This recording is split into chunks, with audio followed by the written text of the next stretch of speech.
என்ன ஆமா எதுக்கு தான் வைத்தியம் பார்க்கணும், ஜாதகம் பார்க்கணும், எதுக்கு தான் சகுனம் பார்க்கணும் தெரியல. அப்ப எல்லாம் பூனை வந்தாலும் எலி வந்தாலும் நரி வந்தாலும் தான் உணவுக்காக அது வந்து போகுனால அந்த டைமில் வந்து பார்த்தீங்கன்னா மனிதர்கள் அதை வந்து பார்த்து போகணும். அது அபசகுணம் கிடையாது.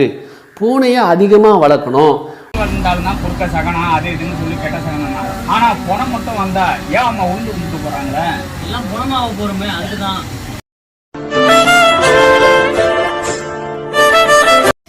உண்மைதான் மாமா. சிவனேன்னு இந்த உலகத்துல போராடுறத விட புனமா போகலாம்.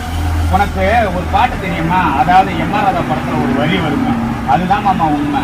எது தெரிஞ்சாலும் தெரியலனாலும் பணம் சம்பாதிக்க முதல்ல தெரிஞ்சுக்கோ. இல்லைன்னா இந்த உலகத்துல நீ மனுஷால் கூட்டத்துல வாழ முடியாது. இருக்கிறத விட சிவனேன்னு புனமா போயிடலாம் ஐயா. சோகம் எதும் சுமையே இல்லை, சுகங்கள் கூட சுகமே இல்லை.